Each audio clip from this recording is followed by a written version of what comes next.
El pasado domingo a las 3:03 de la tarde conocíamos la noticia: fallecía Adolfo Suárez. Desde entonces hasta ahora el sentimiento ha sido prácticamente unánime, ha desaparecido una figura irrepetible. A lo largo y ancho de la geografía española se han hecho multitud de homenajes. Esta casa, Televisión Guadalajara, quiere unirse humildemente a un homenaje ofreciéndoles una mesa de tertulia con personas que vivieron momentos históricos y determinantes para la historia de nuestro propio país, desde el punto de vista de Guadalajara. No se muevan porque en un instante con ellos arranca el debate.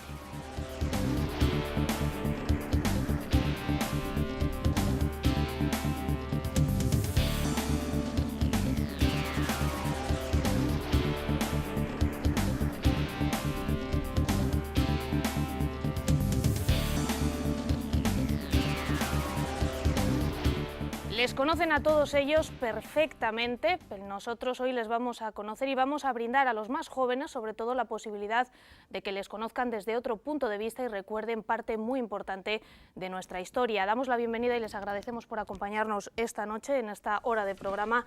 A Luis de Grandes, gracias por estar aquí. Buenas noches, un placer. José María Brís, buenas noches. Gracias a vosotros. Emilio Clemente, buenas noches. Buenas noches. Y Carmen Clara Martínez de Tejada, buenas noches. Buenas noches. En primer lugar, la primera pregunta es obligada: ¿qué ha supuesto en lo personal el fallecimiento y en cuanto a figura histórica, el fallecimiento de Adolfo Suárez? Señor de Grandes. Bueno, en lo personal un mazazo que no por esperado. Yo vengo manteniendo una relación constante con sus hijos, con su familia. Todos los años tenía una neumonía que todos los años superaba. Esta vez el día 17 ingresó, el día 18 hablé con Adolfo hijo, me dijo que había superado la neumonía, el día 19 me dijo que era irreversible.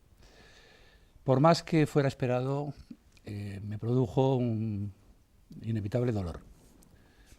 Para mí Adolfo Suárez ha sido un padre político, con él aprendí y di los primeros pasos, siempre fue un referente, cuando estuvo él en la política y cuando no lo estuvo. Y en lo personal, desde luego, ha sido inevitablemente un momento de tristeza. El personaje yo creo que ya estaba en la historia y ha sido el pueblo español quien le ha colocado en el sitio que merecía, pero ya estaba en la historia.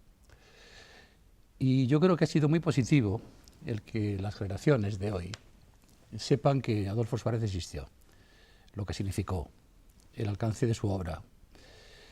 Y va a ser muy importante no para rehabilitar a la clase política de ahora, yo soy aún político actual, sino para rehabilitar a una forma de hacer política, la que vivimos los constituyentes, que no teníamos ni mapa de carreteras, no sabíamos cómo construir el futuro ni el presente, tuvimos que inventarlo día a día y siguiéndole a él, porque él fue el que tuvo el coraje, la gallardía, la imaginación.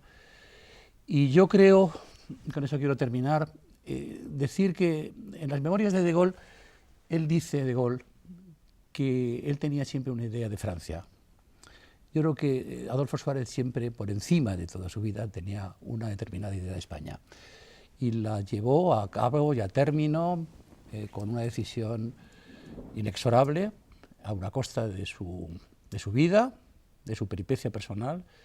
Y yo creo que hoy tiene ese sitio en la historia que ya tenía, pero con reconocimiento de todos. Señor Brís. Pues mira, para mí fue una persona admirada y querida. Yo la verdad es que hacía mucho tiempo que no le veía. Tuve la suerte de que Luis de Grandes me llamase para entrar en la política y la suerte de estar en la Unión de Centro Democrático, trabajando pues con él, no junto a él, pero sí con él y con sus ideas y sus doctrinas durante 5 años.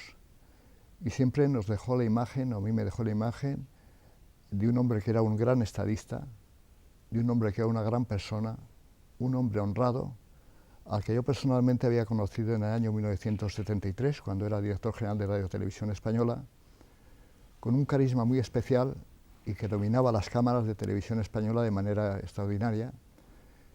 Y la persona que fue el artífice de la transición, porque realmente ha habido mucha gente que se quiere hacer protagonista de la transición, pero para mí ha habido 2 figuras principales. Una, el rey don Juan Carlos, y otra, Adolfo Suárez. y como persona histórica, indudablemente, Luis lo ha dicho, a mí me preguntaban hace algunos días que por qué Adolfo Suárez tenía que pasar y que tantas gentes que le querían poner a las calles y agradecimientos. Y claro, es que él fue el guía que nos llevó desde una dictadura de 40 años a una libertad. Y eso indudablemente en la historia de España, yo no soy historiador, pero ha habido muy poca gente que lo haya podido hacer. Es verdad que ahora a la hora de morir, los agradecimientos han sido posiblemente de gente que antes a lo mejor no le tenían ese mismo respeto, pero indudablemente ha ido dejando un pozo que se ha reflejado en estos días con el cariño de todos los políticos, la unión de todos los políticos, y en su tumba, creo que en su lápida, hay una frase que dice algo así parecido: la concordia pudo ser posible. La concordia fue posible. Fue posible, algo así. Y eso es lo que buscó él, la concordia y el consenso, para pasar a la historia con una Constitución desde 1978 que está guiando los pasos de la libertad de mucha gente. Señor Clemente. Pues sí, yo a tu primera pregunta también me puedo decir que para mí ha sido un gran disgusto la muerte de Adolfo Suárez. En el plano político, pues lo que tantas veces se ha dicho y que ahora ha constatado mayoritariamente pues prácticamente toda España, como hemos visto en estas jornadas televisivas, y es que era un político totalmente dedicado a la causa común, fuera de personalismos y con una valentía tremenda que yo trabajaba a su lado, porque fue mi jefe político nacional y mis jefes políticos provinciales, los dos aquí presentes. Entonces Luis de Grandes era presidente de la UCD de Guadalajara y José María Briz, secretario general, que fueron los que me ficharon, pero la verdad es que tanto con Adolfo Suárez como con ellos trabajé muy a gusto en esa causa que en aquel momento la historia pues nos entregaba en nuestras manos y que fue fascinante. Y como persona, pues tengo que decir que para mí fue un gran admirado. Yo le he seguido en sus dos proyectos políticos, ha sido mi jefe nacional, como digo, entre comillas, tanto como presidente de la UCD, al que yo me inicié como político, como luego en el CDS. Cuando la UCD se deshice, yo participé con él también en el proyecto de CDS, y es cuando quizás pues tuve más ocasión de conocerlo, porque en la UCD, en los momentos de la UCD, España estaba inmersa en unos grandes problemas y quizás su acercamiento personal a las capitales de provincia pues era menor. Yo me parece que recuerdo que aquí vino en el 79 una vez y no mucho más. Luis, por sus puestos dentro de la Ejecutiva Nacional del Partido, me imagino que estaría mucho más a su lado en estas cuestiones. Por lo tanto, en lo personal, pues una admiración como una persona media del pueblo, llano, pero que a la vez pues fue un gran estadista y una persona irrepetible en la historia de España. Señora Martínez de Tejada. Yo personalmente no le conocí, ni tuve el trato que han tenido las personas que me han precedido, pero claro, yo era del partido y entonces era nuestro líder, era nuestro jefe, y yo he tenido en este momento, cuando ha fallecido, una sensación que creo que han tenido muchos españoles. Es como si se nos hubiese muerto alguien próximo, alguien cercano, alguien de la familia. Y eso lo hemos sentido, y de hecho pues la gente ha llorado y la gente ha sufrido y la gente lo ha pasado mal por eso. Yo tenía la sensación de que se había muerto alguien cercano a mí. En el aspecto político tengo que decir dos cosas. Para mí fue un patriota, fue un hombre con una altura de miras impresionante, fue un hombre generoso, fue un hombre que soportó lo indecible, porque ahora que efectivamente, como dice el refrán, que Dios nos libre del día de las santas alabanzas, ahora todo el mundo dice maravillas de Suárez, pero a Suárez tuvo una oposición inmisericordial, que se le hizo una moción de censura, de que se dijeron barbaridades, y aguantó de forma absolutamente estoica pensando en España. Entonces, para mí lo primero que fue un gran patriota. Fue un hombre extraordinariamente generoso y fue un hombre extraordinariamente honrado. Es una anécdota conocida por todos, pero fue un hombre que tuvo que hipotecar su casa para pagar la enfermedad de su mujer. Para mí eso define a Adolfo Suárez. Y por lo tanto es un ejemplo y es un personaje que desde luego ha entrado en la historia con letras de oro, y que yo creo que todo el mundo en este momento debería no solamente reconocerle, pero no olvidarnos, y que fuera un ejemplo de verdad para las generaciones, para toda esta gente joven que entraba el otro día, que pasaban y que incluso no tenían ni idea, que sabían lo que le habían contado a sus padres, porque verdaderamente siga siendo un ejemplo para los españoles. ¿Cómo se vivía en aquella época la política aquí en Guadalajara? Ahora estamos todos pendientes de los medios de comunicación, la televisión, las radios, los periódicos. Tenemos otra gresca diferente que hoy vamos a dejar aparte por un momento. ¿En aquella época eran muy diferentes las cosas, señor de Grandes? Sí, porque se partía de cero, no había prácticamente. nada. No había nada, porque, claro, yo a Adolfo Suárez le conozco en un momento determinado, el que yo pertenecía previamente a un pequeño partido, el Partido Demócrata Cristiano, que presidía Álvarez de Miranda, como había otros partidos democráticos con un cierto pedigrí, pero como se decía en la época, y era verdad, todos cabíamos en un taxi. Y montamos Centro Democrático, que al final no era sino una afirmación voluntaria de concurrir, de iniciar la vida política, pero cuando realmente pasamos a tener peso es cuando se aporta la U.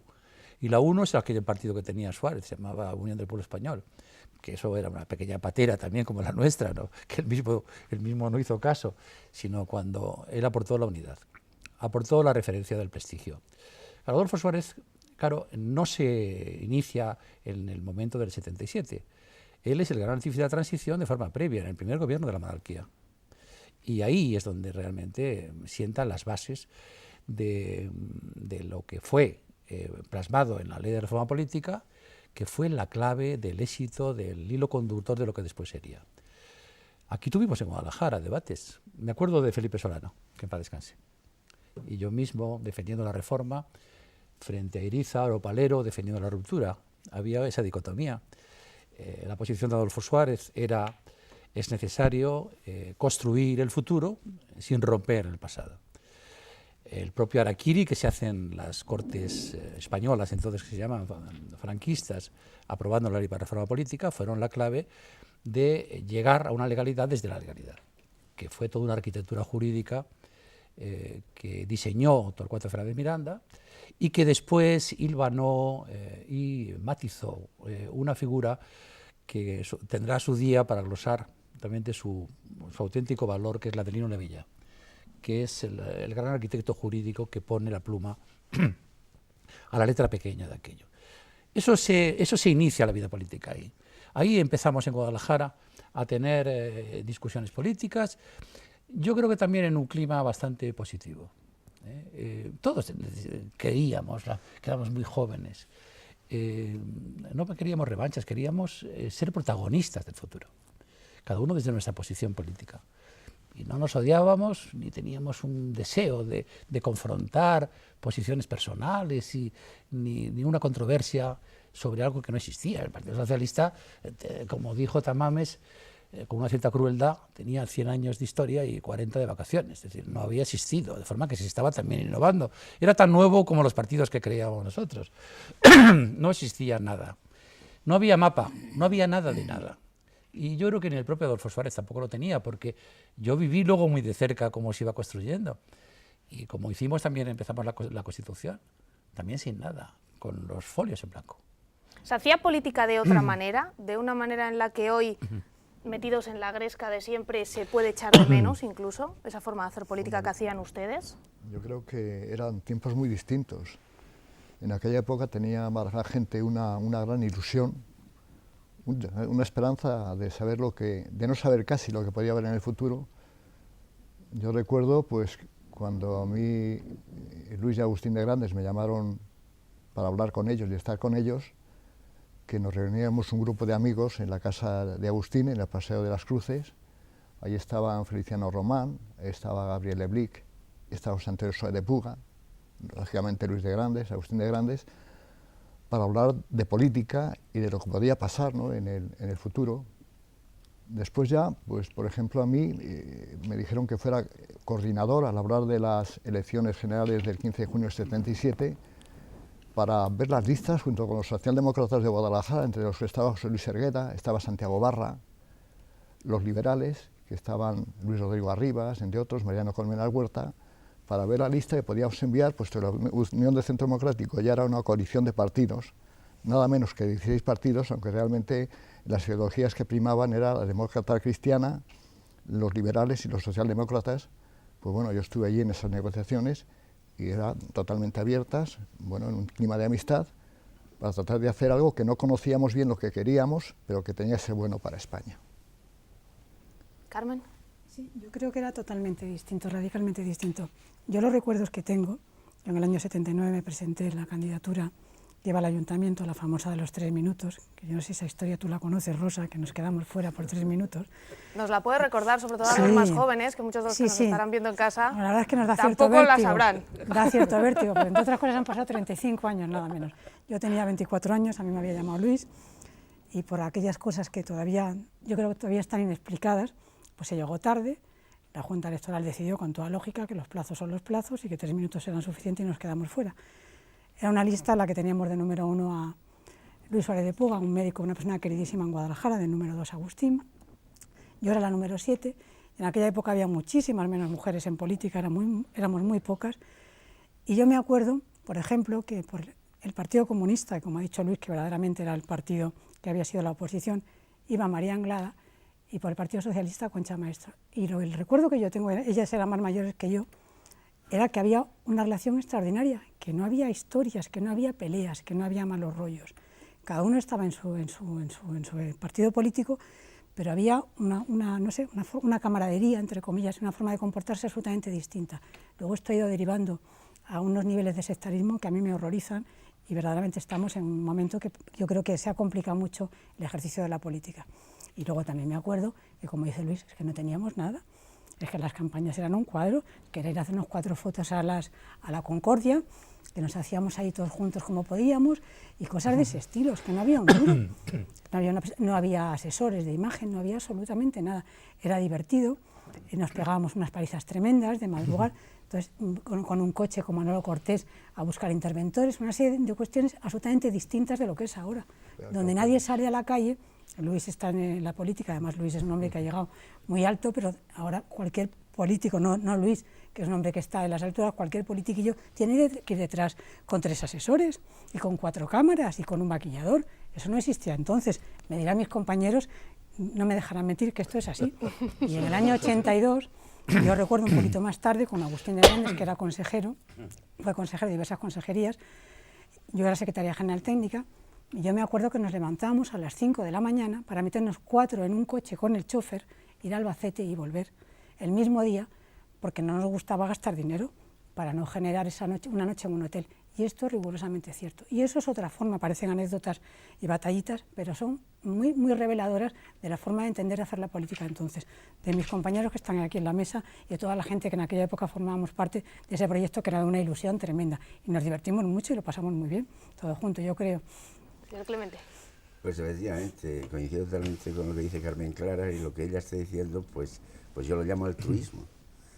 Y vamos a hacer política un altruismo total. Yo puedo decir aquí como anécdota, no como queja, yo no tenía sueldo de presidente de Diputación, y vosotros lo podéis constatar. Yo no tenía sueldo.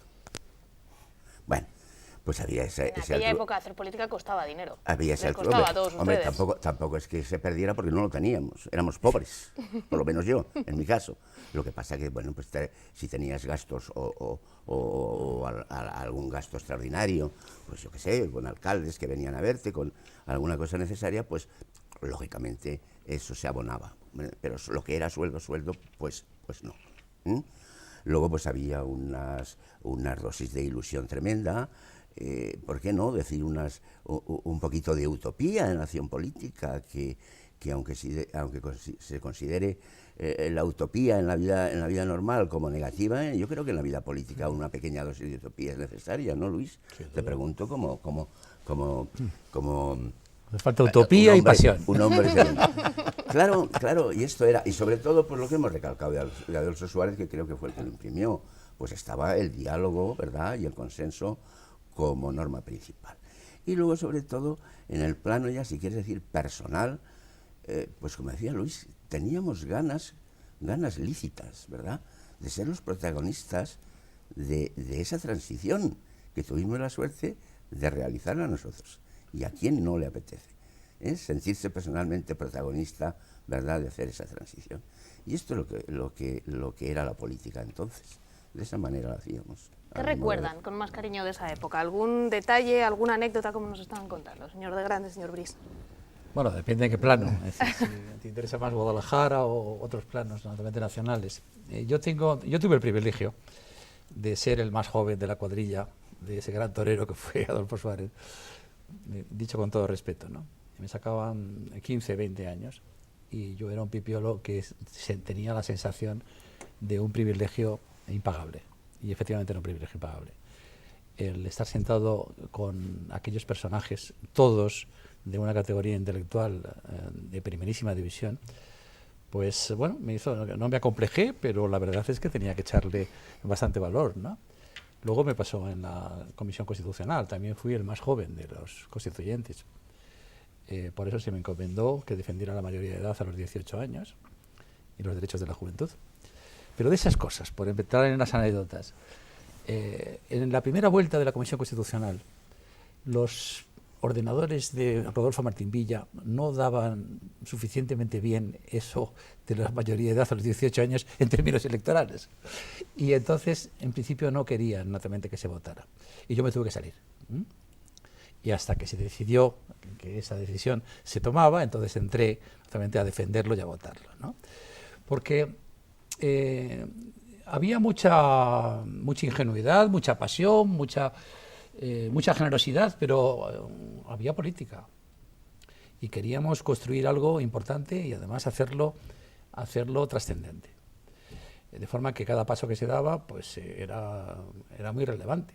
Pero no había mapa de carreteras de ningún tipo. Estamos hablando de no tener aquí. Aquí, en el año 77, no hubo programa electoral de UCD. Llegó el último día y lo tiramos a la calle de la forma más escandalosa. El último día. Tuvimos el programa del Partido Demócrata Cristiano, que lo teníamos un pequeño folleto. Yo, que era el número 1, salía el primero en vez de telonero, porque era el que me atrevía. En vez de cerrar, salía al principio en los mítines. Porque existía una determinada... Para dar confianza a los demás. Claro, exactamente, ¿no? Había que echarle un cierto coraje. Y eso era siempre, permanentemente. Pero es que en la Constitución... Yo estoy escribiendo un libro, que a ver cuándo lo termino, de testigo de estos 30 años. Y hay cosas increíbles. Otro día se lo contaba en Ávila a una senadora muy importante, que le interesa mucho los aspectos constitucionales. Dije, mira, léete el diario de sesiones y te darás cuenta que yo intervengo en toda la primera fase en los temas procesales. Y es porque no había reglas. O sea, se empezó a debatir la Constitución sin reglamento. De forma que quien presidía aquello, que era Tar, un estupendo abogado de Valencia, pues tenía que estar dando palabras y administrando democráticamente los tiempos, pero teníamos, claro, una reyerta procesal. Y a mí se me encomendó en principio que tuviera, que participara en defensa de la causa en la parte de la batalla procesal. O sea, que ni reglas había para debatir la Constitución. La Constitución. O sea, todo era no una improvisación, sino un mundo complicado, donde encontrábamos dificultades, volvíamos atrás. Hace poco decía Guerra, presumiendo un poco, que ha habido un momento determinado que él se queja de que no había consenso y entonces ponen a Fernando Abril y a él, a los dos de perito en lunas, a hacer la Constitución. No es verdad. Pero no es menos cierto que nosotros inicialmente montaron un grupo dentro de la UCD en la que participaba yo, con otra serie de personas y juristas, en que estaba Landelino, Otero, una serie de Miguel Herrero, y no queríamos aportar un papel constitucional por nuestra cuenta, eso no era verdad. Pero claro, para una reunión, para un debate, si tienes un papel ganas, si no tienes nada, te ganan. Y queríamos tener naturalmente un documento e iniciamos ese trabajo. Llega un momento determinado, efectivamente, en el debate constitucional, que se entiende que no se podían estar conformando decisiones, en eso tiene razón Guerra, que sacábamos entre UCD y AP, que eran pocos, Fraga, pero eso no interesaba. No interesaba porque estábamos llegábamos a puntos de ruptura.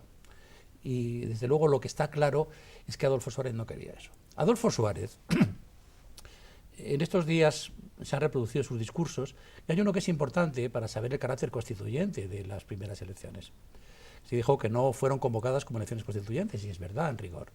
Pero no es menos cierto que él en su discurso dice: quiero que se elabore una constitución donde participen todas las fuerzas políticas sin excepción, al margen del número de escaños que se tenga. Ese espíritu, digamos, fundacional de lo que ha de ser la etapa constituyente es la que se marcó. Y afortunadamente pues empezamos a trabajar ya sobre la base del consenso y se consiguió la Constitución de la Concordia, culminando una obra que, lejos de las precedentes, que fueron constituciones de vencedores sobre vencidos y que duraron muy poco, esta se trata naturalmente que durará mucho. Y de hecho ha durado y sigue durando, y ojalá dure, porque será difícil conseguir un consenso suficiente o igual como para reformarla. En estos tiempos parece complicado, señor de Grandes. Nosotros nos vamos unos minutitos a publicidad, enseguida escuchamos anécdotas de José María Brís y vamos a descubrir cómo vivieron las 4 personas que nos acompañan hoy en este espacio de debate en homenaje a Adolfo Suárez, momentos tan importantes como el 23F. No se vayan, hasta ahora.